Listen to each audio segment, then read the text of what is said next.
Welcome to another episode of Bitcoin Magazine Live. I'm your host, Q, coming to you once again from my mother's basement, and I'm joined by my co-host, P. How goes it, P? It goes quite well, as always. Got my hat on, my Carhartt jacket that I've had for almost 20 years now. It's got enough oil soaked into it that if I lit a match, it would burst into flame. I'm ready to go. Who are we talking with today? So our guest today is going to be Knut Svanholm, and he's going to join us in about 30 minutes. And then, of course, it is Thursday, and we're going to hop on over to Twitter Spaces at 4 p.m. Eastern Time, 1 p.m. Pacific. Is that right, Chris? Did I get the time right? Yes, that is correct. 4:30 p.m. Eastern, or 4 p.m. Eastern. 4 p.m. Eastern Time. We're going to be on Twitter Spaces with Dr. Jeff Ross, the bear himself, Dylan Leclerc, Sam Rule, and special guest James Lavish. So set your alarms for that. Join us on Twitter. But in the meantime, we're going to kick things off with some news and notes. And I just want to say, welcome everyone to Bitcoin Magazine News with PQ and Chris Alemo. We are going to break down the latest and greatest stories related to Bitcoin. And today is Thursday, October 27th. Let's kick things off with the thing that broke Twitter. Elon Musk, the new owner of Twitter, walking in with a sink. Let that sink in as we go ahead and play the tape. I got you. Give me 1 sec. Pulling it up. Hey, Chris. Thanks. I got you. Will it be worth it? No, absolutely not. But it's still funny, so we're going to show it to you anyway. Here it is. Eventually. My God.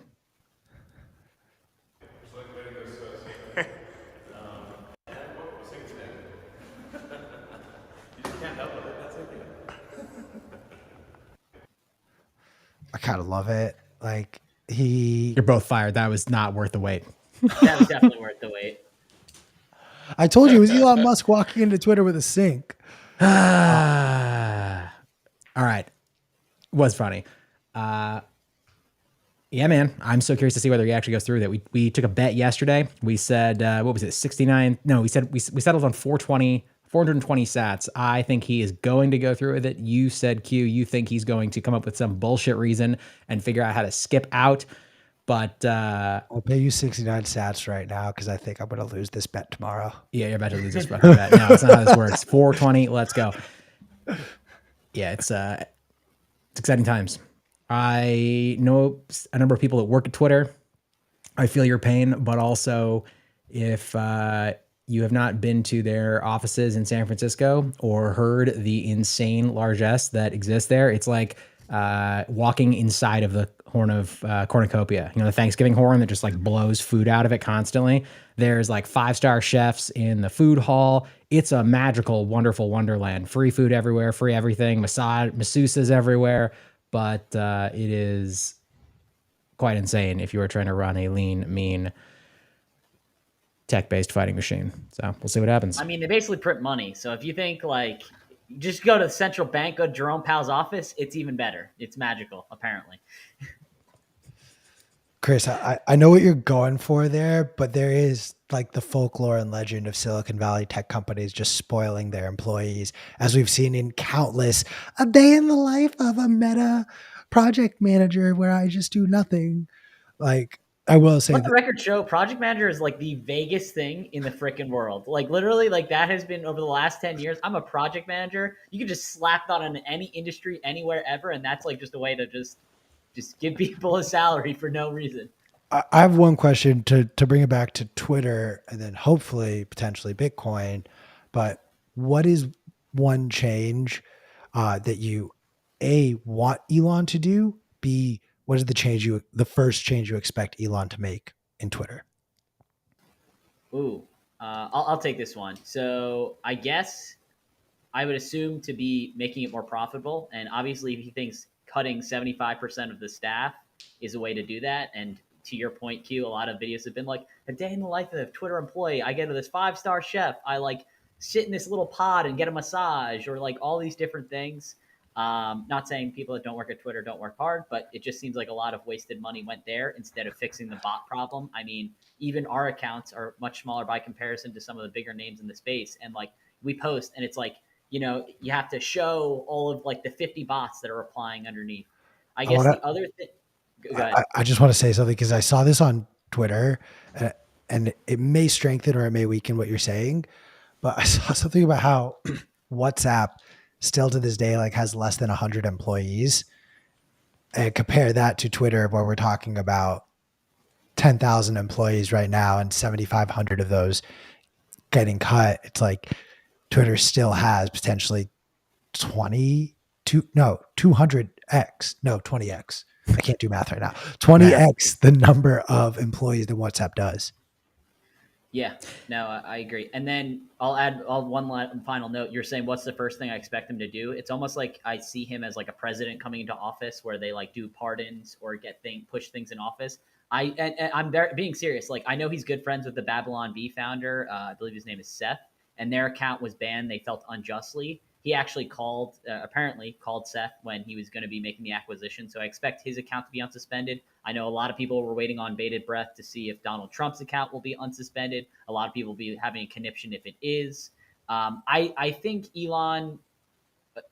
I think he's going to wait on the Trump thing. I think it might get overturned eventually, but I could see like Babylon B getting a pass right off the thing. I know Alex Berenstain, his account is reinstated, but maybe removing the strikes from his account. He was the one that was publishing research that went counter to the COVID narrative and all of that. He was reinstated after suing Twitter. But yeah, that's pretty much my two sats. P, what are your thoughts? What do you think he's first sweeping things? I don't know. I think it's all noise. I think he's going to make some big flashy statement. I think unbanning. I think you might be right. He's going to unban some people. What I want to see is how things structurally change. I'd be really curious. It's easy for us to kind of throw opinions around and say like, oh, 75%, like, yeah, totally. Like, let's fire those people. Again, if you're one of those people that eventually gets fired, I'm really sorry. That totally sucks. Not your fault. But also it's also a really interesting environment. The tech scene, not less so now, but like in the 2010s, it was so competitive. You had to do just the craziest fucking shit to get engineers to work for you. And so Twitter became this massive entity during that period. And of course, it's almost impossible to cut those things back, right? Once you put free food out, when you start like removing free food or free shit from your employees, they lose their fucking shit. And so I don't know what they're actually working on, but I think it's going to be a lot of, look, Musk is a wizard when it comes to PR and trolling and managing public perception, and that's what the vast majority of the stuff that we hear about regarding Twitter is going to be. So it'll be hard to sort the wheat from the chaff. But let's talk more about Bitcoin. SBF, Sam Bankman-Fried, owner of FTX, is talking about making noises around buying Coinbase. He has stated that they are a potential acquisition target for his company. Now, why is this significant? FTX already has acquired a ton of distressed assets in the form of companies already during this bear market. SBF is known for playing very dirty. He's surrounded by this miasma of allegations around impropriety and things like that, potential legal shit. Nobody really knows exactly, but he has a history of doing things like being like, oh man, this company, they're not doing so good. They might not do well. And then the company's like, what the fuck are you talking about? We're doing great. And he's like, I don't know. I heard a thing. And then the stock price tanks and then he's able to swoop in and buy it. So we'll see what happens. Coinbase is fucking huge. It also it's kind of terrifying because, we love to talk about decentralization, and he is centralizing as many exchanges as he can under his umbrella. So I hate to see that, but there it is. What do you guys think? I think what's more troubling is like, and forgive me if I'm wrong about this, but like, what are the largest sort of shitcoin casinos out there? Binance, Coinbase, FTX, Kraken, Paxful. Like I really feel like you're sort of at this upper echelon of these are both very entrenched global businesses. And the idea of seeing those consolidate is a very troubling thing because it gives users less optionality. And then you get sucked into this casino that Sam Bankman-Fried runs. I would equate it to something akin to like Disney acquiring Fox, which was a very big deal because you had one less marketplace, one less active buyer in this space, and one less distributor in this space. Maybe we do need less distributors and shitcoin casinos, but I think the size and scope of FTX, should they acquire Coinbase, I don't think that's a good or healthy thing for the overall market. Yeah, I mean, I don't really respect Sam Bankman-Fried or what he's done or his business model, but respect where respect is due. That, you know, he acquired Blockfolio. FTX is like postered all over the MLB. He bailed out BlockFi. You know, maybe predatory loans, definitely predatory loans. People were saying like he maybe caused the Celsius thing. I think Celsius kind of got them into their own trouble. Was thinking of acquiring them. Is now potentially acquiring Coinbase, and like FTX was really only on my radar since 2020. I had heard of other exchanges, even though I wasn't into the Bitcoin industry in 2020, or at least that's when I kind of entered into the space. But FTX was like I had never heard of before 2020, and he's done a lot in the last 2 years, to say the least. So credit where credit's due. I don't know if it's necessarily a good thing, like what Q is saying, though. All right, moving on. Getting to the Bitcoin of it all, the actual Bitcoin of it all, not Sam Bankman-Fried, P. Sparrow 1.7.0 is out. So a Bitcoin only desktop wallet. You hear that, P? Bitcoin only here. Desktop wallet. One of the best ones. I can speak for myself and P. One of my favorite desktop wallets, P. I believe so as well. Q, we got to get you running a node and being self-sovereign with your own Sparrow wallet. But we got to get you some Bitcoin. Baby steps. So Sparrow. Okay, some of the big features that came out with it is Sparrow Terminal. Basically, this is a stripped down version of Sparrow. So instead of requiring Windows or Mac OS in order to run it, you can run it in basically like a terminal format. So it's a way of, it's a reduced file size, and you can run it on a Linux machine, or even just kind of build the computer and run it on this very limited server base without like displays, run it like a server. Very, very cool for Craig Raw to do this. He is a solo maintainer for it. He does have, it is free and open source, but he is the only maintainer to the best of my knowledge. And he likes to keep it the way to keep it tight. So very cool for him to implement it.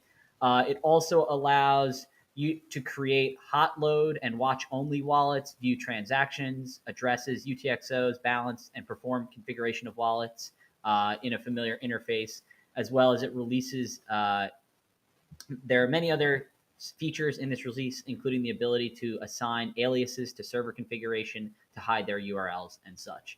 So you can look at the patch notes on their GitHub, and very, very cool. It's one of the better wallets. I know Craig Raw was talking about doing labels, so he wants a way to export labels. So normally when you export a wallet, you can use obviously the seed phrase in order to export it and restore it to a new place. But when you do that, if you're doing a different implementation, or God forbid Sparrow goes down or Craig stops maintaining it, if the labels are associated with that, and you were to upload it using the BIP39 seed phrase recovery, you lose a lot of all of the labels that would be associated with those addresses, which can be very important if you're like, hey, these are non-KYC coins, these are KYC coins, this is a coin join to my address. And there's a lot of things that labeling is very important. There is a debate in the developer community about what should be done, if it should be a JSON file, if it should be a text file, if it should be all these different formats. In the way that Bitcoin is, there's no simple and easy and consensus way of doing anything. All developers are shouting and yelling into the void of it should be this, it should be that, it should be this way.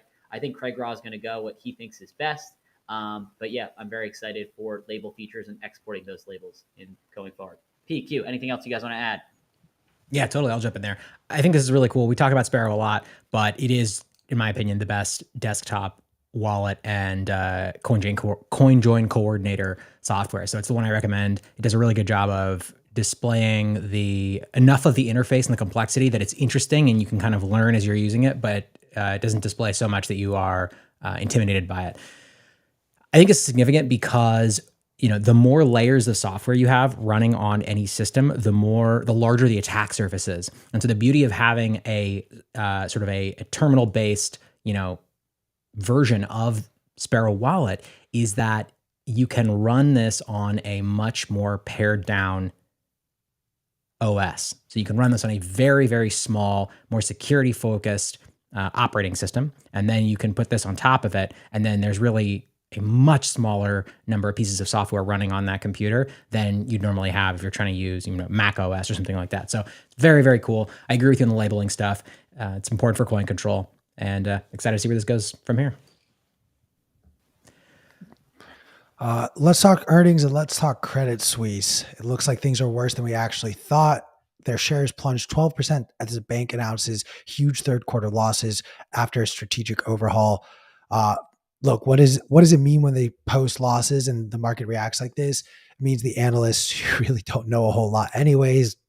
Remember 2007 when all those analysts told you about those mortgage rated bonds that were A-OK? Yeah, those same analysts are making assumptions and making sort of estimates on where they expect companies' earnings to be. Credit Suisse didn't match what the analysts had anticipated, and it missed by a wider margin than the market liked. This is what you see the sell-off. Look, this earnings season has been brutal. We're going to talk in a second about a Bitcoin miner as well. We've seen the earnings onslaughts of companies like Meta, of companies like Netflix.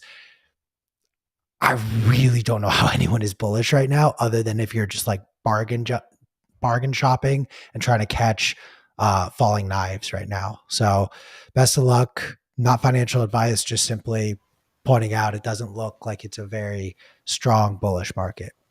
No, this is the time to buy miners, Q. You want to get in the mining space? I mean, you could practically get free S9s. I honestly, like, they might go for $50. People might ship them to you for free. I think if you want to get in the mining game, this is not financial advice. It is a very difficult business. It is tough to get into it, but you can get some distressed miners at some pretty good rates. I know Alex from Kaboom Racks, he was on an interview recently on Simply Bitcoin, I believe. And he was talking about, he's like, yeah, as a guy that sells miners, they do a very good job at Kaboom Racks of telling people why they should not get into the mining game. He's like, trust me, I bought a miner at 10K, at S19 at 10K. They're now down to $2,500 for an S19, which is like and he's like, I'm not calling a bottom. I do this for a living and I got burned myself. But like, if you want to get in, $2,500 for an S19 is a very, very good market entry. Yes. Can it go lower? Can it go to 2,000? Can it go to 1,500? Definitely. But you start hitting up against the price that it causes to create them and to ship them over from China, especially with elevated shipping costs. He thinks that this is a very good time to get in. And I agree. Bitcoin's price is down 70, 75%. I think this is a good time to try and test your metal with it. Obviously, you might not be profitable right now. I think the break-even cost is around 6 cents. Most residential 6 cents per kilowatt hour of electricity. 6 cents per kilowatt hour, which most residential electricity in the United States is anywhere from 9 to 13. So if you want to plug it in your house, you will almost definitely be losing money. You'll definitely lose money. Definitely lose money. Chris, I think we have a real world example of someone who just literally took your advice in real time, set all of this up, and then fumbled the bag. P, do you want to share with Chris a tale as old as time of why you need to be careful when building out a mining company on leverage? Why, yes, I fucking do. Core Scientific, the world's largest Bitcoin mining firm, says it may run out of cash. They have halted debt payments amid solvency risk. More specifically, the Austin, Texas-based company will not make payments due in late October and early November 2022 with respect to several of its equipment and other financings. It said this in a filing on Thursday, that is to say, today. Creditors may decide to sue the company for non-payment or take action with respects to collateral, it said. This is in their announcement.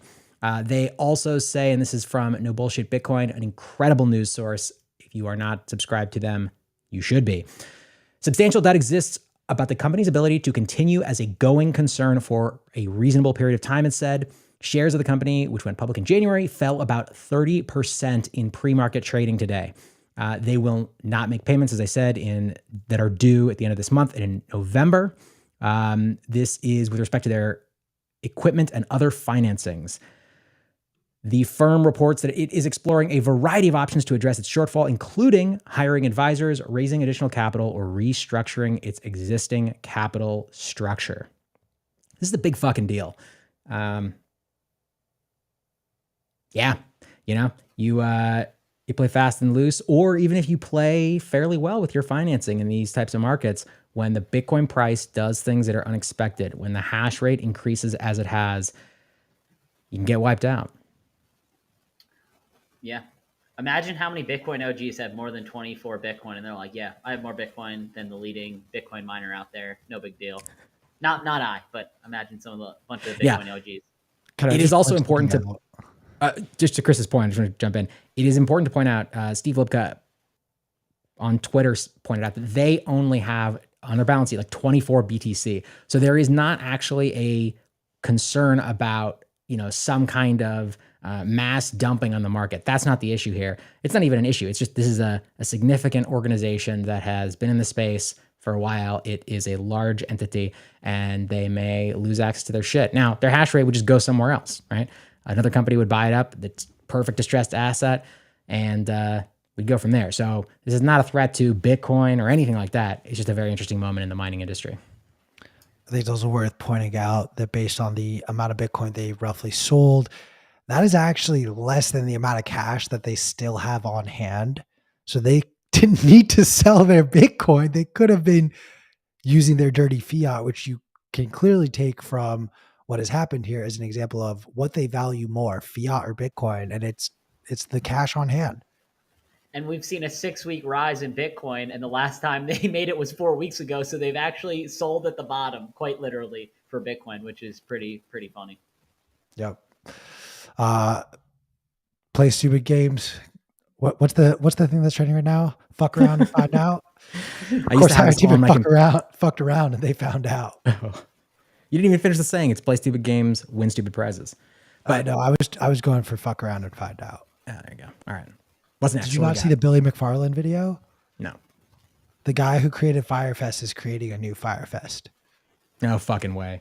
And he started the intro video of like, hey guys, it's Billy McFarland from Firefest. No, he didn't. I fucked around and I found out. He literally did that to start. Oh my gosh. And then starts talking about how he's doing a new, like crazier, wilder event. But I mean, props to him though. Like, go ahead. No, I mean, what else are you going to do? I got to say, I respect being able to be like, I fucked up. I stole all your money, but here's why you should trust me now. And then just launching into it, Hey. Speaking around, fucking around and finding out, PayPal still hates you and they want you to fuck around and you will find out. What do I mean by this? PayPal's policy still includes the 2.5K fine for misinformation. Delete PayPal, buy Bitcoin. Delete Facebook while you're at it too. They're not a great platform either. I know we brought this up a few weeks ago. I believe we even brought up the story that hey, they removed it from their authorized user policy, their AUP or whatever, but it was still in their terms of service, hidden under, when you accept using PayPal, it was still in there. It was just it went to the forefront. People blew up about it. I know a bunch of people said they were deleting their accounts. You should definitely delete your account. I do not want to fuck around and I do not want to find out. P&Q, what are your thoughts here? I feel like if you say fuck around and find out one more time, Candyman will appear and rip out our guts and then steal all our Bitcoin. Yeah, man. I mean, fuck PayPal. This is it's just a very funny moment in time when it astounds me that there are still people who are willing to use PayPal even in this moment. I am shocked and appalled by how often the average person hears about this kind of policy that PayPal tried to implement and then does not react by flipping the table over, smashing their laptop, canceling their PayPal account, and then writing an angry letter to their congressperson. But here we are, and everyone should be deleting their PayPal account because they are supporting the Orwellian world that we do not want to live in. It is truly wild. I sent messages to, normie friends for our fantasy football league. Payments go through Venmo, and I was like, I'm taking all the money out of Venmo. We can't leave it. I highly recommend all of you guys stop using Venmo, PayPal, all their services, because this is the perfect example of give them an inch and they will take a mile. Where does this stop? Is it all of your interactions online? Is it all of your interactions forever? Do they now have rights to just regularly background check you so that if something happens, if you get a parking ticket now, you get a double fine? These are all just I'm saying where did these come things. from? I'm saying crazy things, but the point I'm trying to make is it is just as crazy to think that, PayPal or your bank is going to issue you a fine because you got a parking ticket. No different than PayPal is going to issue you a $2,500 fine because you said, I don't know, Chris, you're bald. P, you're 130 Iceman. Like, are those things considered offensive to PayPal? Who is the arbitrator of this? Do I need to stop bullying P for the fact that he is a 400-year-old Cyclops that continues to freeze and unfreeze himself? Like, will PayPal cancel me because of that? I mean, it's clearly a slanderous statement because I very clearly have two eyes, my bro. Cyclopses only have one. You're going to jail. Yes, PayPal will 100% fine you $2,500, and you fucking deserve it. It's just, I feel like everyone listening and watching understands what we're saying, and it's more about the people who don't. And this may be a great opportunity to explain to your friends and family who are not Bitcoiners how dangerous of a precedent this could be setting, PayPal setting this sort of fine in motion, if you will, and why Bitcoin is the antithesis of something like this. But yeah, I digress. Yeah, I'll say one more thing about it, which is just the back and forth about this. The weird communications around this are the thing that it drives me the craziest. It's like they put it in their terms of service. Everybody freaked out. They were like, hey, just kidding. That was a mistake. But then they left it in there anyway. And then it's like, then they made all these public statements. They revised it slightly, and now it's back in. It's just, you can't trust these people. But let's keep going. We got a couple more stories, and then we have our incredible guest joining us. What do we got next? So I want to talk a little bit about Iran for a second, because it is the protests in Iran have not stopped just because they are not trending on your timeline and they're not the current thing that people want to discuss anymore. The protests have now been lasting for over 40 days. Yesterday marked the 40th day since Mahsa Amini was killed by Iran's morality police. There was a large gathering outside of her hometown of Saqez, and in addition to all the protesters arriving to pay their respects, be amongst friends and family, they were met with armed guards who opened fire on these protesters. And Iran continues to shut down the internet in a way that they allow some information to get out because they do not outright close off the internet. It's in a rolling fashion, almost like a rolling blackouts, where different jurisdictions will have access to the internet for anywhere from a few minutes to an hour or two at most. And then they will no longer have the ability to browse, communicate, or post anything on the internet. So when you do see things and discussions going on, just know that these protests have not stopped. People continue to risk their lives on the street. My heart goes out to all my friends and family out there. P, next story. All right. Our final story is a reminder that you cannot trust third-party companies who are holding your data. Thomson Reuters, it is reported, collected and leaked at least 3 terabytes of sensitive data.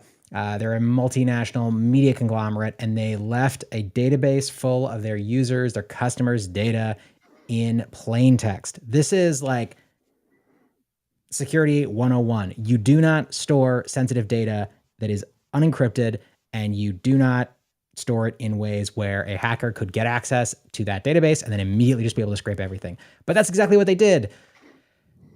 Again, this is only significant in that it is a reminder, again, do not submit your data to systems that can be exploited and create honeypots whenever you have the opportunity to avoid doing so. That's basically it. We talk about this a lot on this show. Take it seriously. Don't put your seed words on Google Cloud or any Google Drive or any third-party Google platform. Basically, do not put your seed words up in some type of storage aside from don't put them online in general. Yeah, 100%. You should never be storing your seed words in any digital format. So don't take a picture with your phone. Don't ever do that. But also, anytime you are storing your data in a centralized system, especially if it is sensitive data, you should expect that eventually it will probably be hacked by somebody, unless it is stored very securely. And that's up to you to make sure that it happens. All right, my friends. On that note, I want to remind everyone that tickets for Bitcoin 2023 are available. You can use code BMLive to save 10% off of your purchase. The print edition of Bitcoin Magazine is still available. The censorship-resistant issue, we are about to start shipping the Orange Party issue. Get ready. It's going to blow your socks off, rip your face off, and then spit on the gory remains. But in a good way. You'll love it. It's great, I promise. Stick around. We're going to go to a quick commercial, and then we'll be back with Knut.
Thank you for sticking through those commercial breaks, including the only reason most of you even watch Bitcoin Magazine Live, which is for our Turkish drummer man.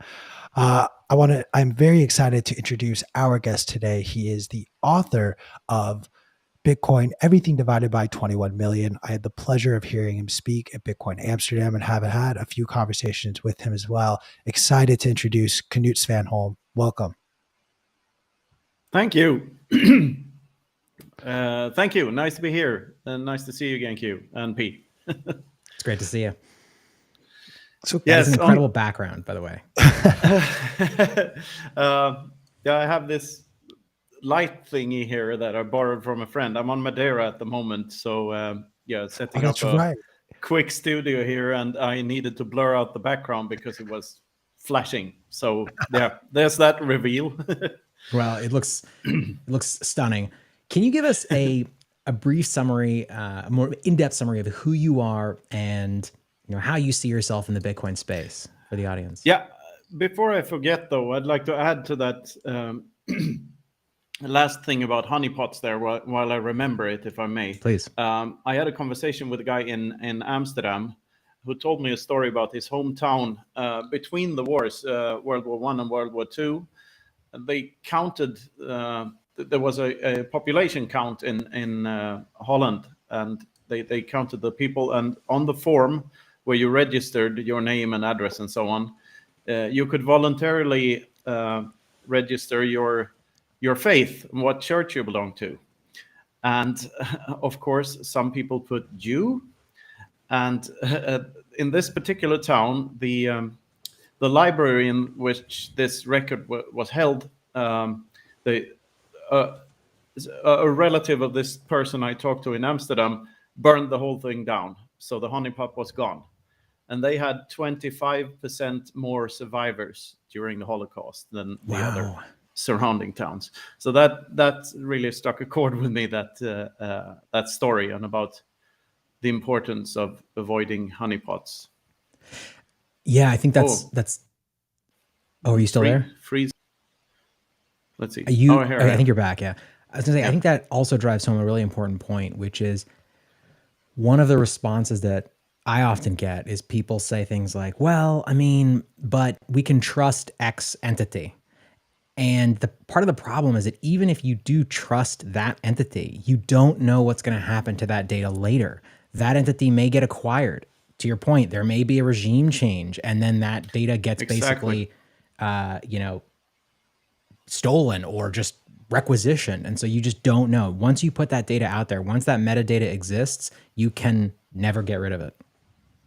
No, exactly. There's you can trust the current ruler, but you know nothing about the successor.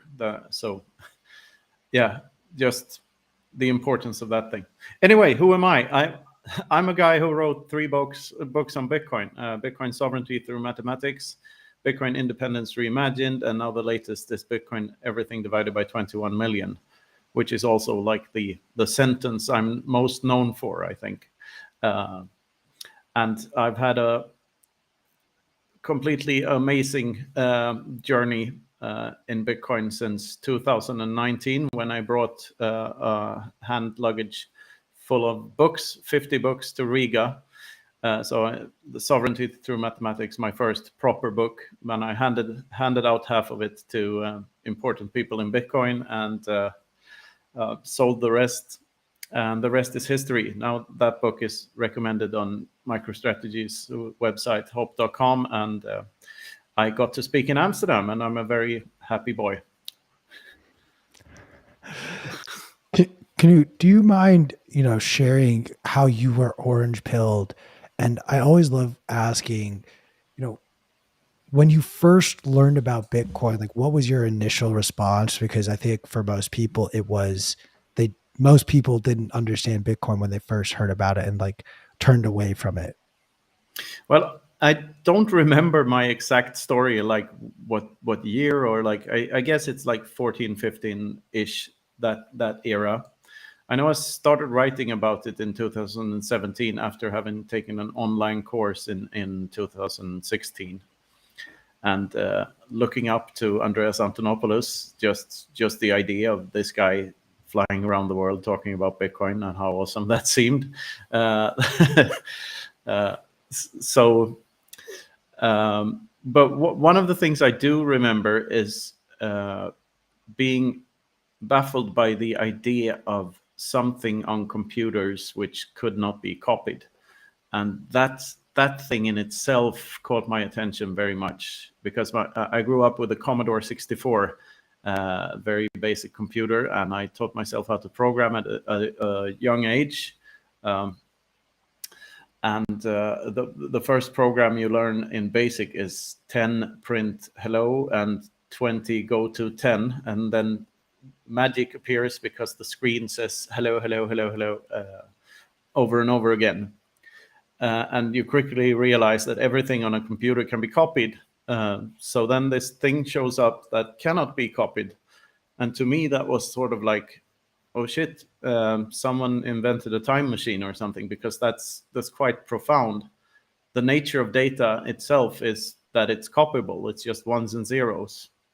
So that's what I found intriguing with Bitcoin, even at a very early stage.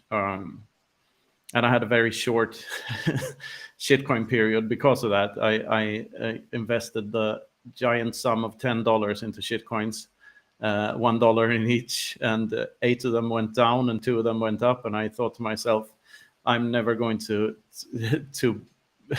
figure out which ones are going which way, which direction. So I better just stop this and do something better with my life than become a trader.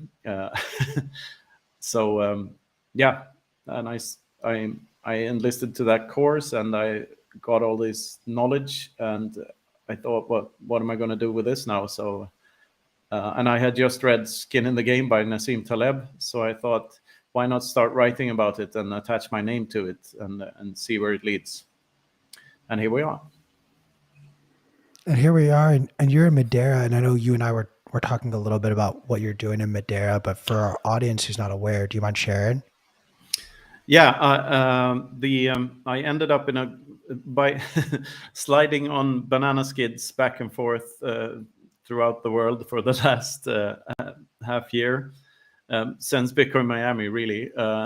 I ended up at the presidential palace here in Madeira, and I am now a part of the Free Madeira organization, together with a group of around 20 big names in Bitcoin, and we're helping Madeira make the transition into a hyper Bitcoinized world go smoother by cooperating with the government here, who is fully orange pilled. I know that there are hardcore Bitcoiners in just about every institution on the island, and an island semi-nation like this, it's a semi-autonomous region, classified as an outermost region of the EU, still part of Portugal, but it has some autonomy.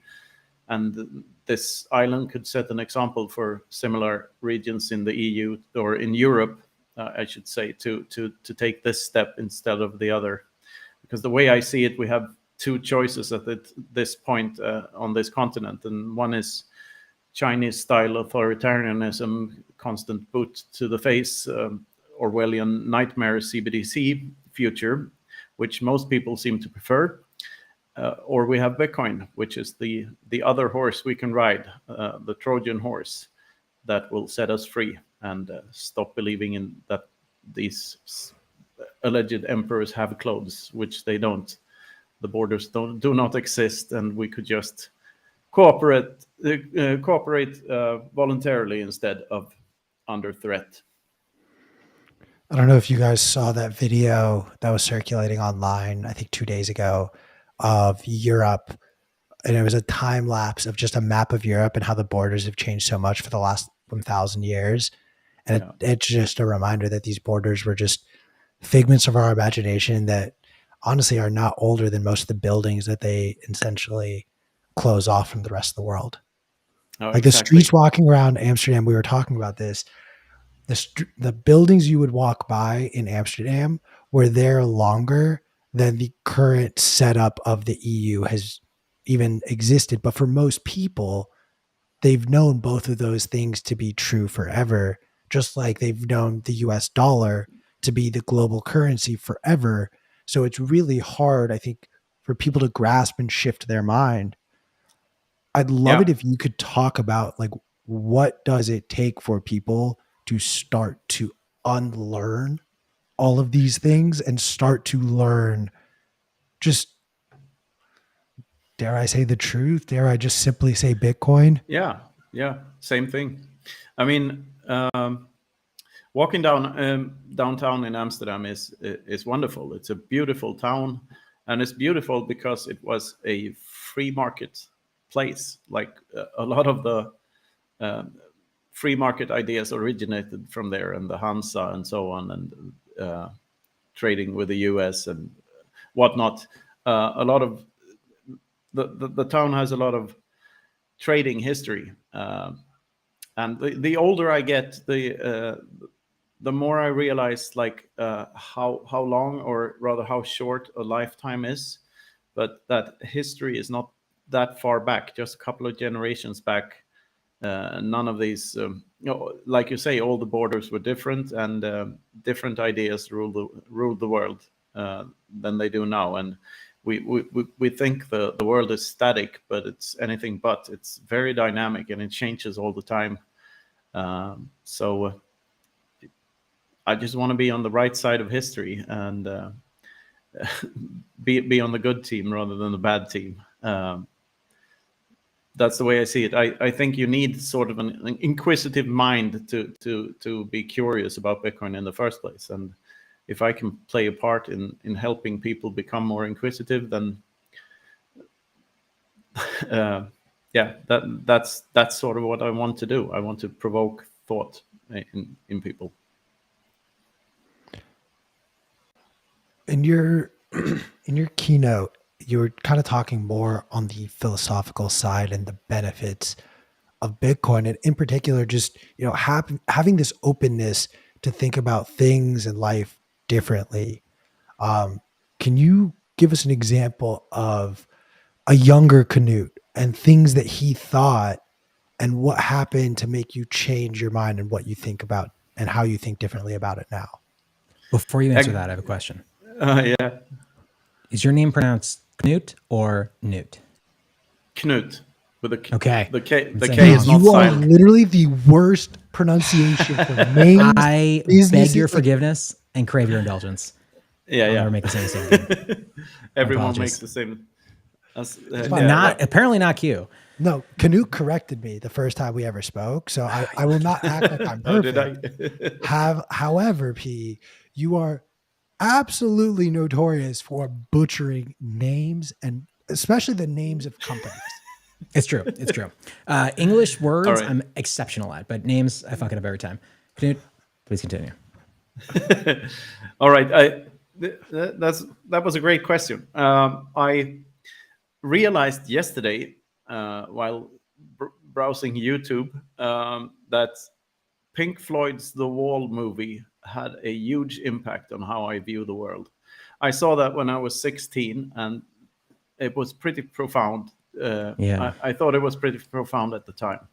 If you remember that movie, I like them because it was not like no other movie. The storytelling is very different from a linear movie, but it starts with this guy whose father died in the war, and there's a powerful line about that's when Her Majesty's royal command took my daddy from me and stuff, and that's so tough, and like some institution has the right to take someone else's life and order them to die for a higher cause, and what that does to the generations that follow.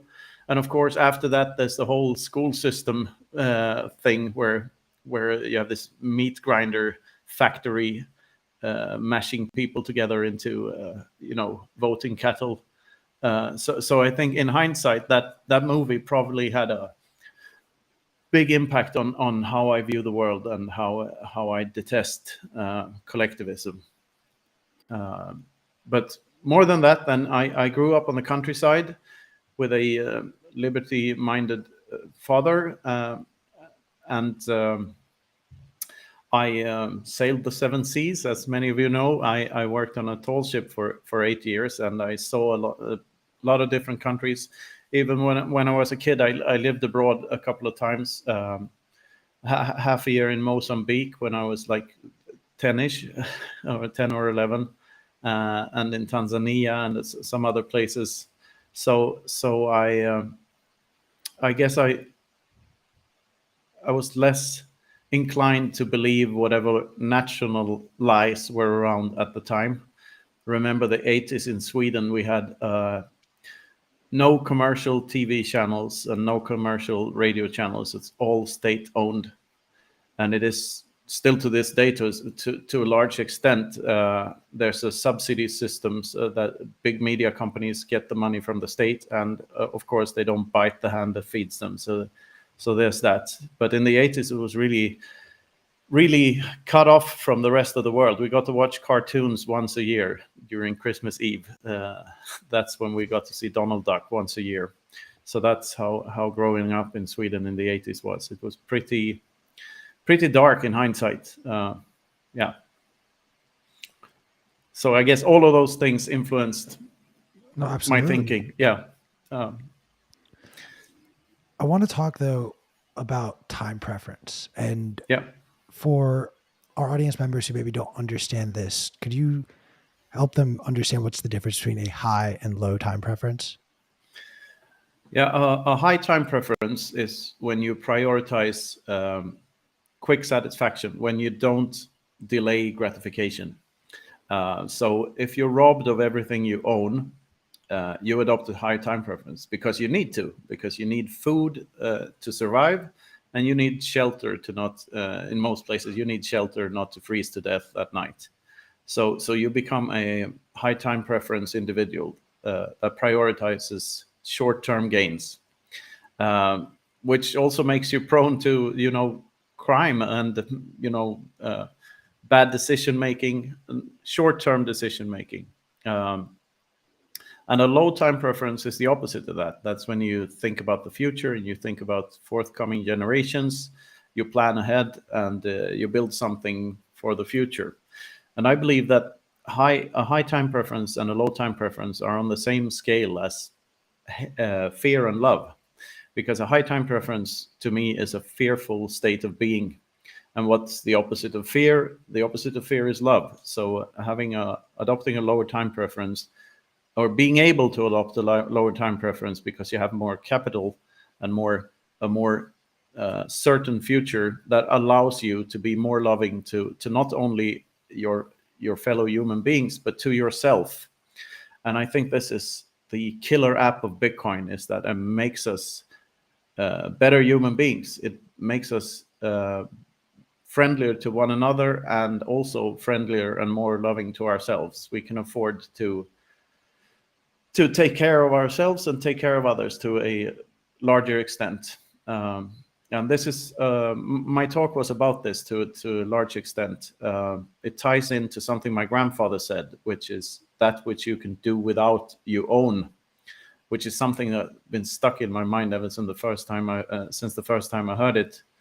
And it's like the flip side of your possessions end up owning you, because if you can control your mind to the extent that you don't crave things anymore, then you own those things that you don't crave, in a sense. So if I for instance, I would never buy a Lambo, regardless of how much Bitcoin I have or how wealthy I become. I don't crave Lambos. So in a sense, I own all the Lambos because I control my urges.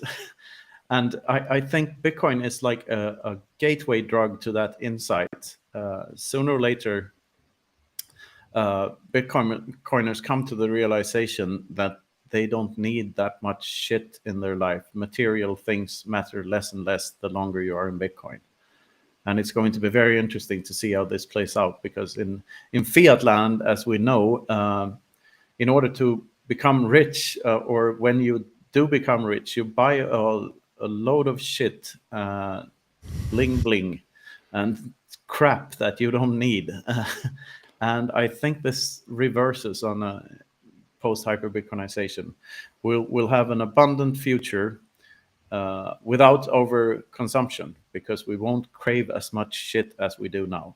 And I think that's the real killer thing here. So I want to try to unpack that a little bit. And there's a question behind all of this. And I'll start with a question, which is, do you think people recognize that when they use fiat money, it inflates so regularly, so they need to be spending it constantly, versus with Bitcoin, I think all of us recognize the value proposition of spending our Bitcoin today is far greater than if we were to hold it and then spend it in the future. I don't think they realize it on a conscious level, but that's what it does to people. Right. And people who acquire assets and take on big loans win the fiat game. That's how you win. You buy a ton of shit,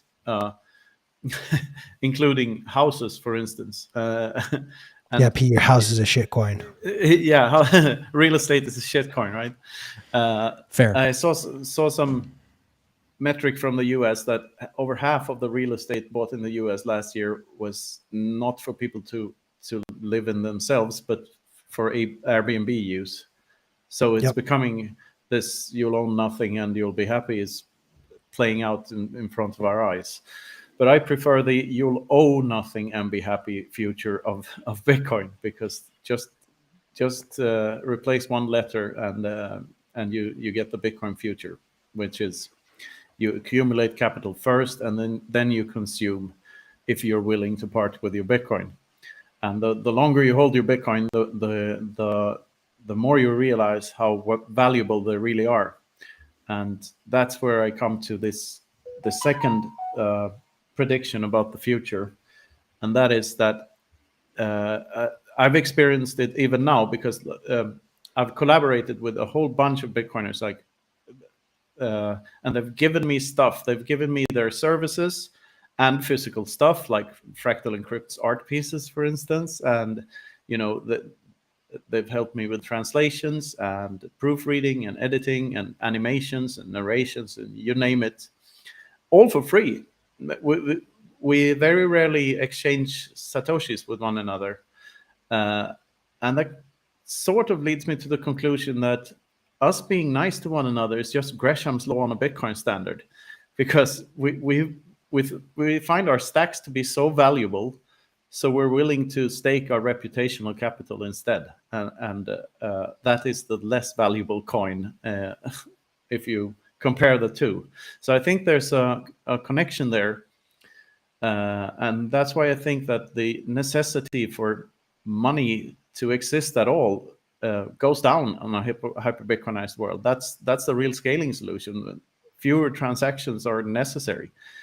Ironically, this don't trust, verify attitude of Bitcoiners leads to a world in which we can trust one another more. Like if you compare it to how you interact with your friends and your family, you very rarely exchange money there too. Like you help one another without even asking for it.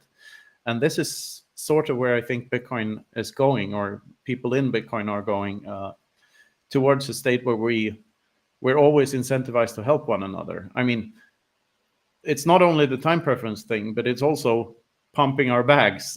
We want Bitcoin to succeed, therefore we want other Bitcoiners to succeed. This is why we're the main reason that we're having this conversation right now, right? Because we all love Bitcoin and we want others to come on board and enjoy it too. And in the process, we enrich ourselves if we hold some Bitcoin. So we're incentivized to help one another and exchange favors for free. And the funny thing is that doesn't go away just because we hyper-Bitcoinize. We still have that. So the Bitcoin private key is a key to your heart, literally. We run this mathematical experiment in the back of our heads and we just become better people. And I just find that endlessly fascinating. I can't stop thinking about it.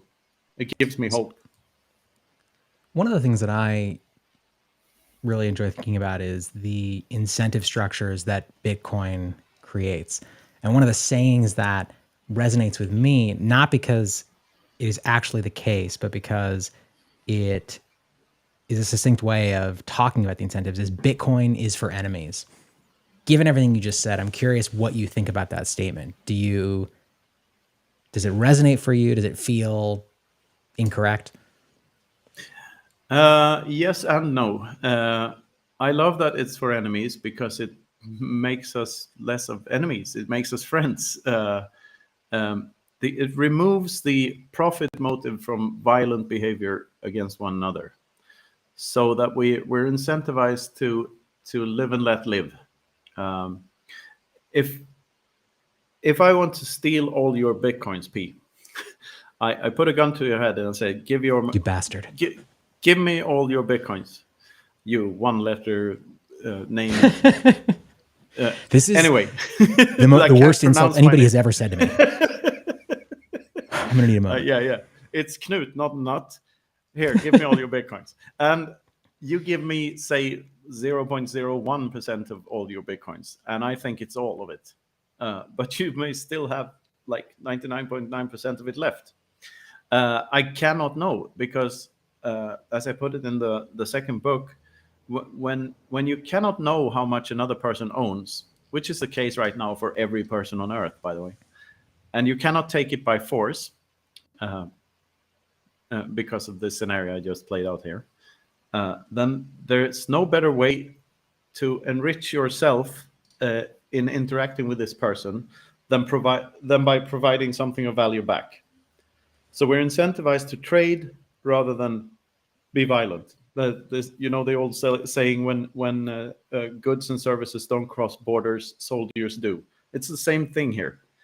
But this is the only time we've had this weapon of peace, so that like peaceful trading is way more profitable than war and violence and coercion and taxes and inflation and all these bad or other mafia activities on a Bitcoin standard. That's just the case. You can't get around that. And should you shoot the person, they take their Bitcoins with them, and every other Bitcoiner gets a little wealthier. Of course, you remove one participant from the market, but still, the scarcity of the coins get even scarcer if someone dies with them in their head. So, Bitcoin is a perfect defensive weapon in that case, a shield or a piece of armor against violent behavior, because you take away the profit motive, and that plays out on every layer of society. So I'm hopeful. What do you feel like is the biggest hurdle to global Bitcoin adoption? A very good question.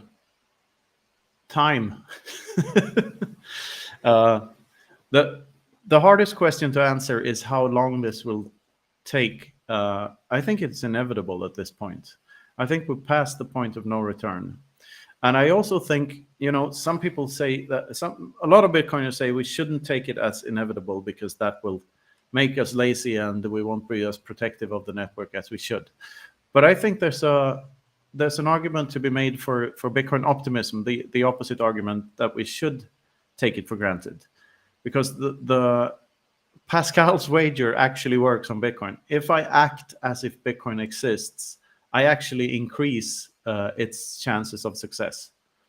The more firm my belief in this thing, the more I hodl, the more I convince other people to hodl. The scarcer the resource, the less the supply and the bigger the demand, the more number go up, and number go up for developers too. So Bitcoiners acquire more power by being convinced about the thing and thinking of it as inevitable. That's how we win, and that's how we actually make it inevitable. So I choose to be an optimist.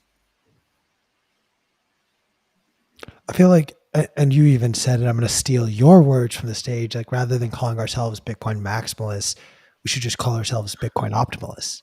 Because I don't know if that's the best word. I came up with it on the spot, to be honest. So I don't know if it had the impact it should have had, but Yeah, But let's there- call ourselves Bitcoin optimists.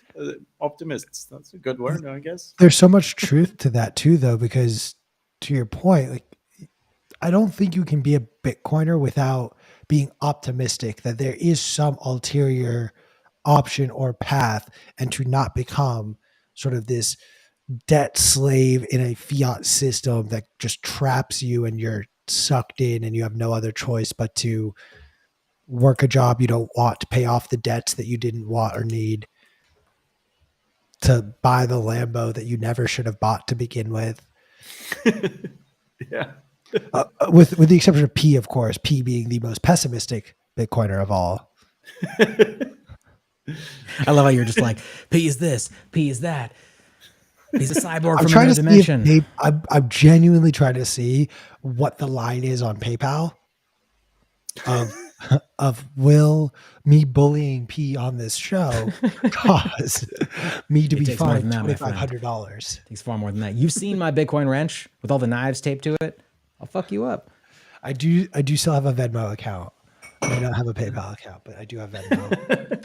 I have too many normie friends. There's Yes, the you're not $5 wrench I compensating for carry around anything with me that. Oh, all times. that's a $15 wrench. It might be. And in previous situations with Q where he's threatened me, I tape a bunch of kitchen knives to it, and then sometimes I light it on fire as well, which is why it's all blackened. Oh yeah. You know, it gets shinier looks- towards the other end. But Looks awesome. yeah, I don't fuck around. The sad part is that is a real working wrench. Yeah. Someone out there could use that for work, but no, it's that P uses it as a glorified prop. Absolutely, much better in my hands. Come on, bro. Oh, Please. All right. Knut, I'll bring it back to Bitcoin now. I appreciate you dealing with our tomfoolery over here. He loves it. He loves it. Love it. So I want to talk about just the idea of everything divided by 21 million. Could we unpack that? And does P fit into the everything that gets divided by 21 million? Everybody's a shitcoin. I've come to terms with that already. You don't need to bring it up every episode. Q. That equation makes absolutely no mathematical sense, but it's a hint at something that might make praxeological You've been lying to us sense this in the entire future. time? Yes, I have. God damn it. I got away with it somehow. But it's a hint at what this may lead to in the future. And the sentence I wrote is, imagine everything there is and everything that ever will be divided by 21 million. So it's not the infinity sign. It should have been a sigma sign for the sum of everything. So sigma all or something. But that wouldn't have made as good of a logo or a meme. So it's the infinity sign.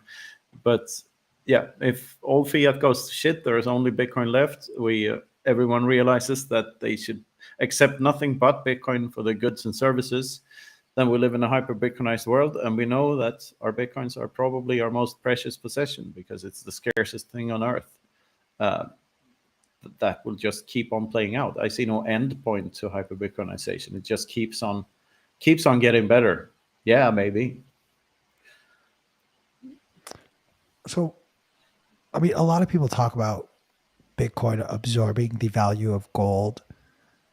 We talked a couple of days ago with VJ Boy Abhati about, Bitcoin also absorbing things like the value of unused real estate, the value of sovereign bonds, the value of the equity markets. But I'm curious where you're looking for Bitcoin to absorb value from, and if any of the printing over the last 2 years only, I don't even want to go back to the last 15, just the last 2 years, if that has an impact on where Bitcoin can sort of absorb value out of. Yeah, I'd like to quote Christine Lagarde as an answer to that, and that is, if there's an escape, people will use that escape, and that escape will be used. That's a quote, I believe. Oh, And God, I hate her so much. that is exactly what's going on. People want to escape the fiat slavery bullshit system. They don't want Christine Lagarde to be in charge of their lives. They want to reclaim the driver's seat. And the only way to do that, economically or financially is to, hop over to a Bitcoin standard to a larger and larger extent.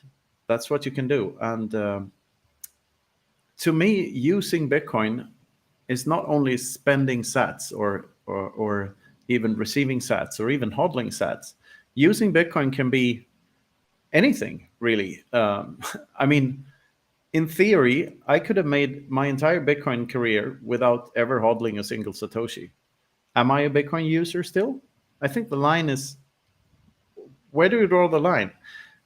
Because at the end of the day, this is not money, and this is not a currency or even a computer network or a protocol. At the core of Bitcoin is an agreement between people on a fixed set of rules that allows us to interact in a certain way.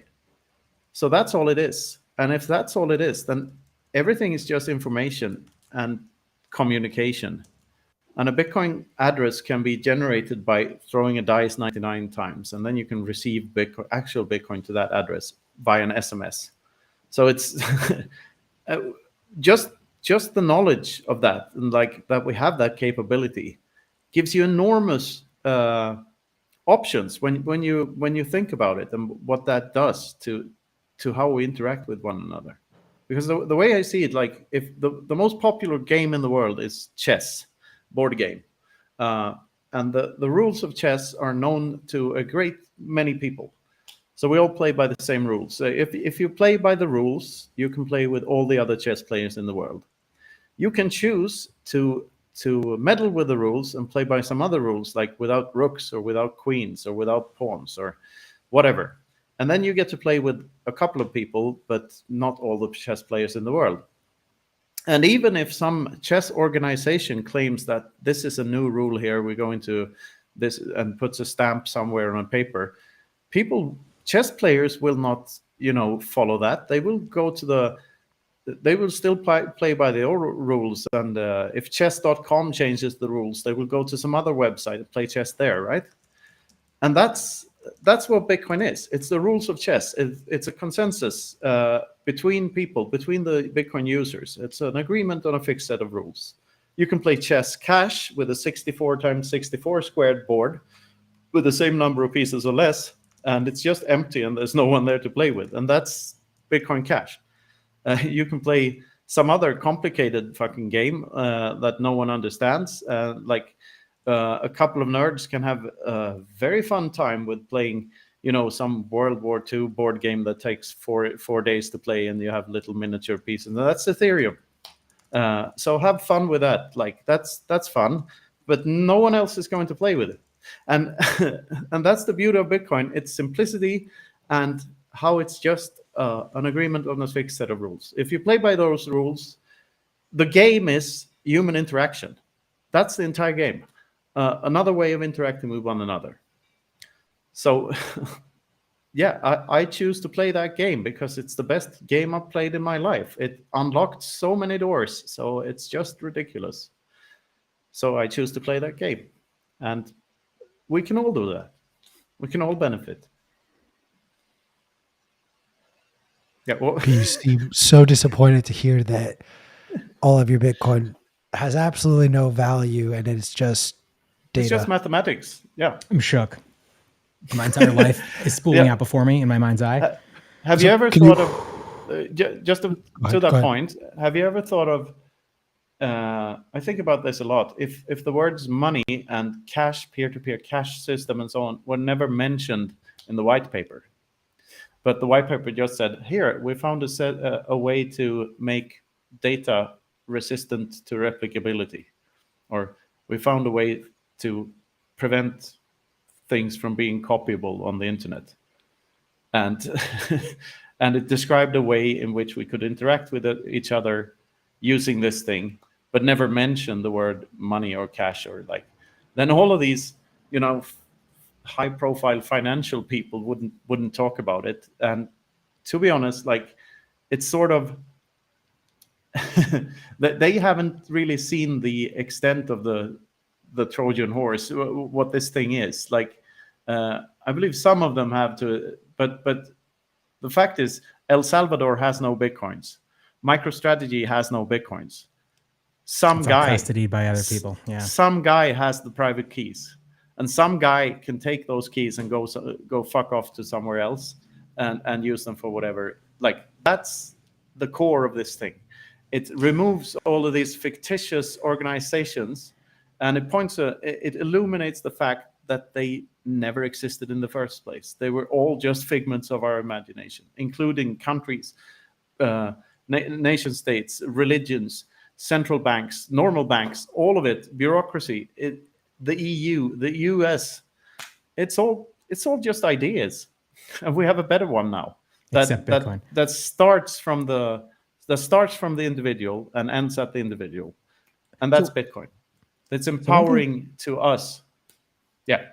I'm sorry, I don't mean to interrupt. You just got me excited about something that I've been thinking about a lot, which is you've referred to Bitcoin as a Trojan horse several times during this conversation. Yeah. And I find the traditional financial system inroads into Bitcoin very concerning. So you mentioned, people love to say El Salvador owns X number of Bitcoin, or MicroStrategy owns X number of Bitcoin. And as you just pointed out, no, they don't. They own an IOU for Bitcoin. And exactly. that's better than not owning an IOU at all. Well, I would argue very much so. But it's better than a dollar, which is also an IOU for Absolutely. nothing to reclaim for it. Yeah. Yeah. But it's not the same thing. And it feels very much like in this day and age, or what's happening now is, especially with this push towards CBDCs, is that we are firmly in the then they fight you stage, but it feels like they are fighting the battle against Bitcoin in a very subtle way. This is a long-winded question, but my question to you is, do you spend time worrying about even as Bitcoin Trojan horses its way into the zeitgeist, and people come to understand why holding your own keys is so important and why Bitcoin truly is this technological and financial revolution? Do you worry about the inroads from the other direction, this Trojan horsing in terms of paper Bitcoin and all this other stuff you just mentioned going the other way? No, I'm not a worrier. I try not to worry about stuff. I leave that to my wife. So, and I tell her to stop worrying too,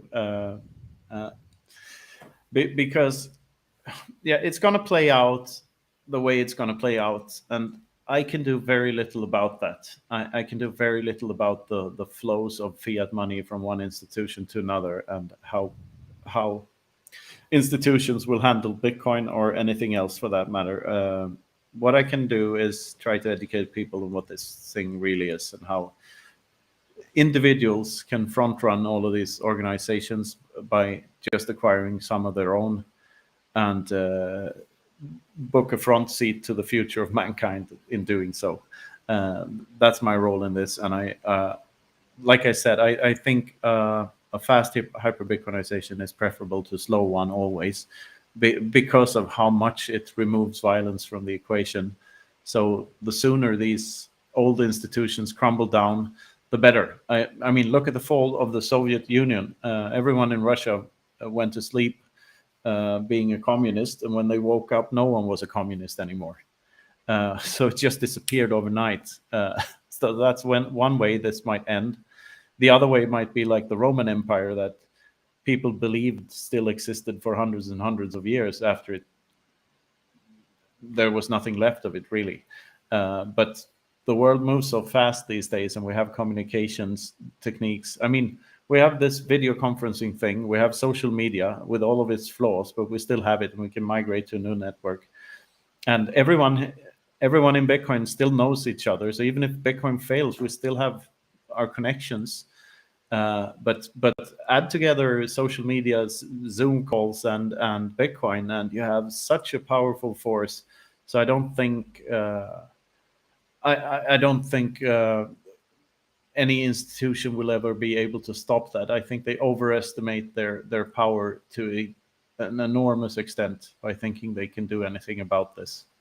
It's like they couldn't stop the internet, and this is way, way, way faster and better than the internet. How this thing plays out, it plays off of the network's effect of all the other communications networks. So so it's going to go faster. I mean, look at the radio took like 75 years to reach 1 million users, or 1 billion users, and the TV took 50 years. The internet took 10 years. Google and Facebook took like 2 years. Pokemon Go took weeks, and then they had a billion users. I mean, how many users do Bitcoin have? There's an estimate of 130 million, but It's like 100. how would we even know?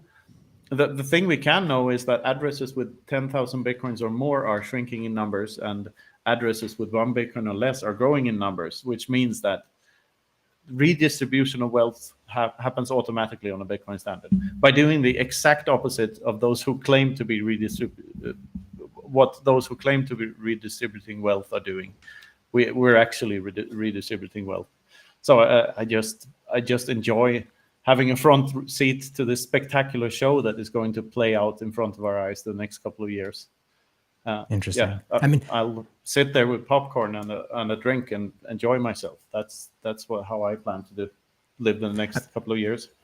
I mean, I think it's interesting that you brought up the internet, because the internet is an amazing thing, but I think it's become much more co-opted than it was originally intended. And by co-opted, I mean centralized. It is possible to censor people in a way that I think maybe not the original, DARPANET vision of the internet, but, certainly like the cyberpunk version of the internet, it kind of feels like it's been corrupted. I think email is a great example, right? Email is, people don't know this, but originally the idea was that you would run your own email server in your home on your own server. And now everything is super, super centralized. And, and that's bad. But it also points to the fact that intent doesn't matter very much. So Satoshi's intentions, they don't really matter for Bitcoin, and anyone else's personal intention of like, I'm going to acquire these Bitcoins to buy a Lambo, that they don't matter either. Bitcoin is going to do what Bitcoin is going to do. We cannot do anything about it. TikTok next block. No human on earth can stop that. It's like trying to stop the sun from rising the next morning. So this thing is to be studied and observed rather than forming opinions around. It's going to play out the way it's going to play out, and if we can use it to reclaim some of the privacy on the internet by just using the Lightning Network for logging in at web places, for instance, or like paying a small fee each month to get rid of all the spam bots. Imagine Twitter without the spam bots would be excellent, right? So like pay 1 Satoshi every time you tweet and you solve that problem. So these things are possible with Bitcoin. They would have been less possible without Bitcoin. But I choose to observe it rather than like having opinions about what it's going to do and where the price is going to go. And like I find that less interesting. I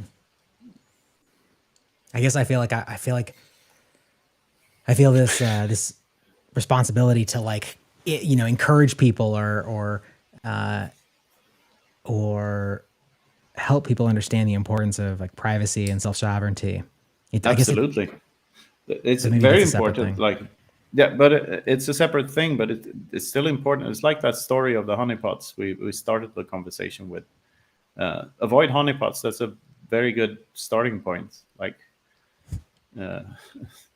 sure, use a OneDrive, but have a backup too. I mean, it's the rules of Bitcoin. Avoid honeypots. Step 1. Step 2. Hold your own keys. Step 1 is get off zero. Always. Yep, 100%. So, Knut, I feel like at a certain point we do need to address the fact that we've talked about Bitcoin not as a money, and you very famously have called Bitcoin just a math equation. For our audience who is triggered and now rethinking their entire life, can you help calm them down a little bit? Yeah. Ask yourselves, what is money? And that question is endlessly deep too. I mean, first of all, it's a medium of exchange that you can use in order to facilitate the trade when the coincidence of wants and needs is not there. So if I want to exchange my 3 goats for your cow, but I happen to only have 2 goats. I can use money, 2 goats and a bunch of money. I mean, yeah, this is very hard to take this from the top and explain it top down, but at its core, money is just information about our wants and needs and about our inner value hierarchies, because value begins in the head. That's where it stems from. We value one thing over another. The example I use in all pods is like, right now I'm valuing this conversation higher than going out into the kitchen and making myself a sandwich. At any point, I might reevaluate that and just leave you guys here and go and make myself a sandwich if I find that to be more valuable. But believe it or not, gentlemen, I find this conversation to be more valuable than making myself a sandwich at this point. So that's where value begins, and money, money is just an expression of that. And the better the ruler, the preciser the measurements. And we have the perfect ruler now with Bitcoin, because it's rules without rulers. So this ruler is has a finite amount of tokens, and that's why it's so good to measure value with, subjective value. But yeah, I won't go any deeper into this. I think you'll have to figure out what money is by your own, people, and hopefully you can get to some conclusions. But at its core, it's just information, just like everything else. We're made up of information, for fuck's sake. Pardon my French. No, you can say whatever the fuck you want on this show. This is a clean podcast. We never swear. I have never sworn, and no, I swear all the time. It's an old Swedish word. Oh, that's a great excuse. You get to say that. Yeah, it means I love it. A fackorganisation is a union. Wait, are you serious? So, oh my gosh, I thought you were joking. I thought you were just like, I can say this because you don't speak my language. The union is called facket in Swedish. So a fackorganisation, it's a union organization. Like, I think it's a very good word for a union. I'm totally going to say, I'm going to say, a workers' very, union. very smart man explained to me what this word means, and I'm using it in the correct context. Please it's spelled a little differently, though. I'm going to pretend it's spelled exactly the same. Yeah, that's fine. I do want to take a second to speak to our audience. If you are watching on YouTube, please be sure to like and subscribe down below on Rumble. There, go right there. I see the comments here. They're somewhat confusing. Someone wants me to play guitar. It's not possible, unfortunately, because I don't have a guitar with me to Madeira. Do you play guitar? Is that like a valid thing for someone to ask you? Yeah, it is. Okay. I play guitar. Sometimes we get bots in the chat. They're just like, eat a sandwich, milk a cow, and you're just like, why are you saying this to me? But then sometimes that's usually you when you're having a stroke in the chat. That's also fair. There's a lot of confusing messages here. Yeah, don't worry about those. I want to quickly plug for our podcast listeners to please make sure that you I'm a crypto troll. I'm a crypto troll. Never mind me. That's quite a good. I like that. It's honest. Honesty, shitcoin, clarity. Yes. So I'm curious, when you were in Amsterdam, what were some of the most interesting talks that you saw? As a speaker, obviously you're running around a ton, so I know that a lot of times you don't necessarily get to sit in on any yourself, but if you did, what were some of the most interesting conversations that you saw while you were there? Well, first of all, I'd like to promote the free Madeira panel that happens on the SAT stage, which I was on. So I had my keynote, but then it was also the Madeira project. So it was very fun. I usually don't see very many talks at conferences because I prioritize mingling and meeting people instead. I can always watch the talks on YouTube later on, and I watched some of it. I found that very memeable debate about financial media and Bitcoin that Princey hosted to be very funny. Yes. And Joe Hall was funny as hell in it. Joe has grown. Joe was on Madeira with me a couple of months back, and he I think he's killing it. It's just grows and grows. It's so funny. Yeah, we had him on recently. It was He was Yeah. fantastic. Actually, just for people that are just tuning in, can you define what you were talking about when you mentioned Madeira? What's going on there? What are you working towards? What's the situation? Oh yeah. I was on another pod earlier today, so it's hard to remember what I've said and what I haven't said. But the Free Madeira organization is a non-profit organization that we set up a couple of months back, and we announced it in Amsterdam. And it's me and around 20 other big names in Bitcoin, including Jeff Booth and Greg Foss and Troy Cross, Obi Nwusu, Samson Mao, and of course Andre Loja, which is the Madeiran native that started the entire project by taking the Madeiran president to Miami this spring and having him being orange pilled in Michael Saylor's garden by Michael Saylor himself for 2 hours, and then making that announcement on stage that they're going to make Bitcoin use easier on the island. And after that, we met up on the island for a little more than a week, and we brainstormed during the days and drank punches at night and came up with all of these ideas of how to move this forward. And we now have this non-profit organization that is still looking for some funding. That funding will be matched euro by the Madeiran government. Madeira is a semi-autonomous region of Portugal, an island outside West Africa that has some autonomy, and it's classified as an outermost region of the EU, which means that you can do a bit more here than on mainland. So we're trying to make it more attractive to Bitcoiners and Bitcoin companies, and also orange pilling the population here. So we have a lot of stuff going on. So if you go to freemadeira.com, there you'll find all the information about the organization and what we're doing and why. It's about education and remittances. There's a lot of Madeirans in Venezuela, for instance.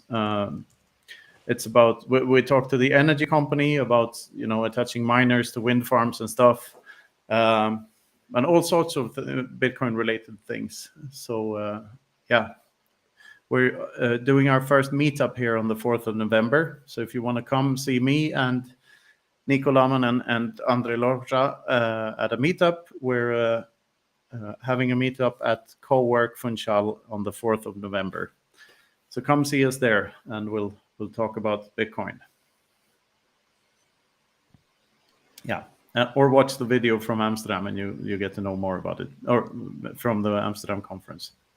Yeah. Speaking of which, if you go to the Bitcoin Magazine YouTube channel, you can, as Saqez has said earlier, you can subscribe to see this show every day, but we also have a playlist that is every single segment from the Bitcoin Amsterdam conference. Really, really solid stuff. Yeah. And I highly suggest you check it out.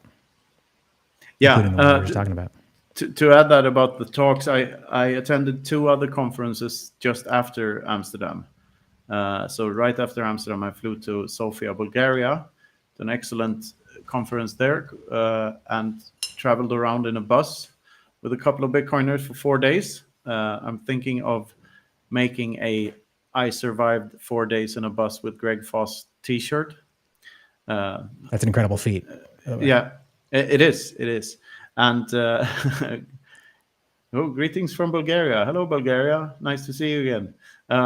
And after that, I went to Prague for the Liberty in Our Lifetime conference, organized by the Free Cities Foundation. Very interesting one. The key takeaway from there is that Bitcoin is taking over the narrative, and there were very few shitcoiners there. Some of them were there in face diapers, and they tried to argue against us, but yeah, good luck. What else? Yeah, before Amsterdam, like a couple of weeks before that, was the Baltic Honey Badger conference in Riga, if you know about that. That's a conference I'd like to chill a bit, because it's very good and it's very high signal, low noise type of Bitcoin conference. So if you get the chance to go there, go there. And of course, go to Amsterdam, which was a great conference. I enjoyed it a lot, and yeah, I enjoy the spectacle of it, believe it or not. But I like that it's you know, a lot of stuff going on and a lot of people to talk to. It's a very Absolutely. happy event. Yeah. Yeah, it's they're pretty special. They're all pretty special. Getting to see people in person and interact with them and sort of have these, I hate this word because it's like such a buzzword, but like these like synergies where you have these multiple people that wouldn't necessarily normally connect, just walking through and having these conversations. That can be pretty powerful stuff. But I want to ask you about, I believe it was on a recent conversation you had on Simply Bitcoin, I think, forgive me if I'm wrong, but you were talking about how much money was printed in 2021 relative to the number of Bitcoin that were produced. Can you talk about that, rehash that a little bit and tell us what you meant there? Yeah, during 2021, I did the maths on this. 21 million US dollars were printed per Bitcoin mined. No shit. So, like a fifth of the dollars in existence were printed during COVID. So 20% of them. Well, just during 2021. Yeah, so just during 2021, $8 trillion were printed. And a Bitcoin was mined on average about every 90th second.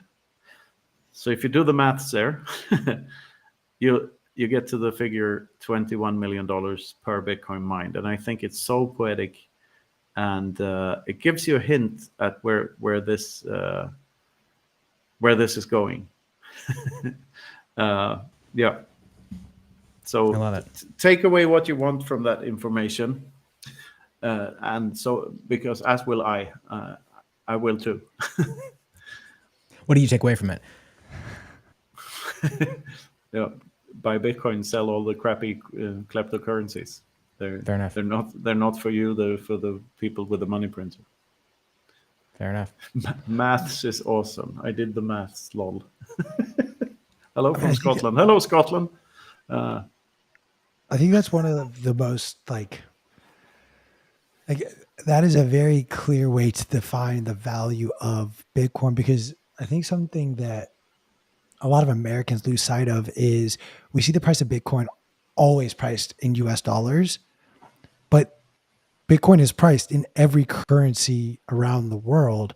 And so in turn, while we have conversations around, oh, inflation is happening in America, yada, yada, yada, you go somewhere like Turkey and it looks like the price of Bitcoin has skyrocketed. You go to a place like Iran, the price of Bitcoin has skyrocketed because their local fiat currency has just cratered. And I wonder, Knut, like, what is your expectations right now, given where the euro has been and what the euro and the ECB has said they want to do over the course of this last year? Like, what is the future of just the euro fiat currency, in your opinion?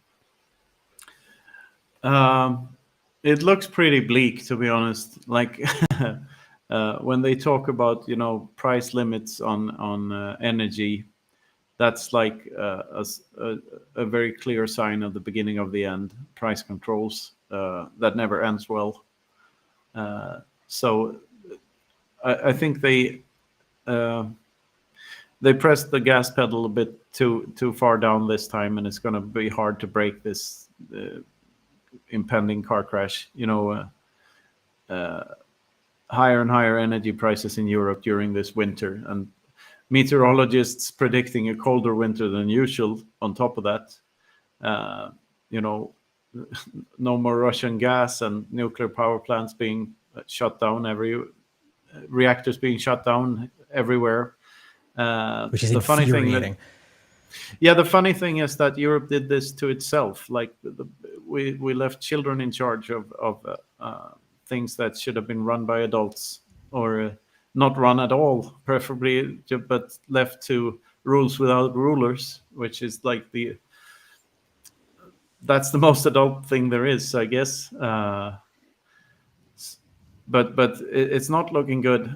Maybe they can keep it running for another couple of years, but I think we will see more and more civil unrest and more things like Brexit, like smaller nations breaking out of the EU. because it's looking pretty bleak, and you get sort of a perspective from going to the US or talking to people from other continents. They're more pessimistic about the EU than the Europeans are, but they see the problems from a different perspective.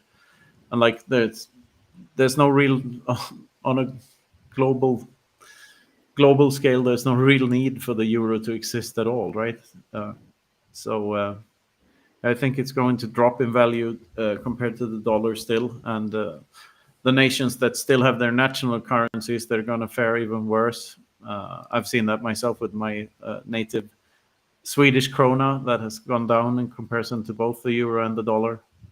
I think it's worth half of what it was when I was in the US the first time, like 15 years back. You could buy a dollar for around 6 Swedish krona, and now it's around 12. So that's not. It's not a healthy change. Now, people don't think about these things, but in reality, that's someone stole half of your money. Like, you ought to be upset. It's so fucked up. It's very fucked up. Yeah, we've talked about it before, but the fact that, in previous times, when somebody wanted to fund a war or a project, when a monarch, they had to literally send a coin collector, a tax collector, to go into people's homes and be like, "Show me all your coins," and then they would take some percentage of them. And that was a difficult thing to convince people they needed to do. Generally, it was at sword point. Whereas now, the terrible Malthusian spell of inflation works such that you can just take people's money, and they don't even realize that that's exactly what you're doing. They don't realize that the government is literally reaching into the future and stealing value from them. No, we're still in World War I, the Great War. That started with money printing, and that funded the war and prolonged it. It's funded the entire Second World War II, and it's a war fought between governments against their populations, and we're still in it. That's exactly what it is. If you're being forced to give up your stuff every fucking month, you're a prisoner of war. You're a partial slave, and you're not free. So as long as people don't realize that that's what's going on, they're still going to be enslaved. But as soon as they realize that there's another way, this war ends. And it ends in the peaceful revolution that is hyper-Bitcoinization. And that's what makes me so hopeful. It can end the Great War. I think that's a serious note to end on. I was about to say that is a very, very serious note. I want to give you the opportunity. Oh, you're all. Oh no. There I am. No, I can not say Siri. Damn it. I want to give you the opportunity to say any final words and have our audience know how they can stay up to date with any of your newest writings or any of the work that you are doing. All my stuff is on knutsvanholm.com. That's where you'll find everything from t-shirts to books to coffee mugs to videos and everything else. And my Bitcoin rants and shit posting is mainly, my main channel is Twitter. So I'm at Knut Svanholm on Twitter, which you can see on the screen there, I believe. See, it's confusing for everyone, man. He nailed it though. You fuck it up every time, Q, and I do. He got it in one. So that's the main two. And go to freemadeira.com and check out that project. It's a cool project. Check out the Consensus Network. You'll find that from clicking on my book at my webpage and all the good stuff they're doing. And keep on Bitcoining in the free world, or not so free world, or whatever. Yeah. Bitcoin wherever you are. Yeah. Awesome. Knut, thank you so much for your time. And for our audience, I want to give you one last reminder. Tickets for Bitcoin 2023. I almost said Bitcoin Amsterdam. Tickets for Bitcoin 2023 are available right now. We are going back to Miami for a three-peat. It's going to go down May 18th to the 20th. If you miss Bitcoin Amsterdam, if you miss Bitcoin 2022, if you miss Bitcoin 2021, you got to come. You got to come. You're not going to want to miss this. The FOMO has set in. I know how badly you wanted to be there in Amsterdam.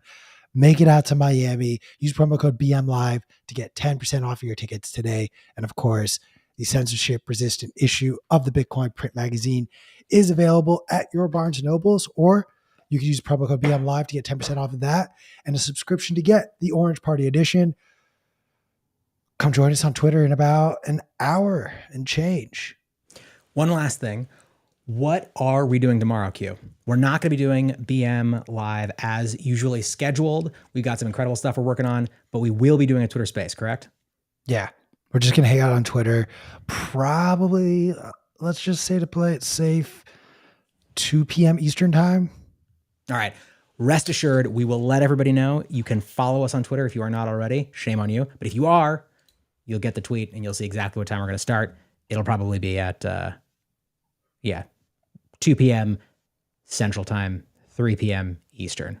But stay tuned. We'll let you know. It's going to be 2 p.m. Eastern, 1 p.m. Central Time, Nailed it. 11 a.m. Pacific Time. Pretend So I didn't close. just fuck it up. Listen to Q. He knows what he's talking about. We'll see you there. We'll see you tomorrow. Roll the tape.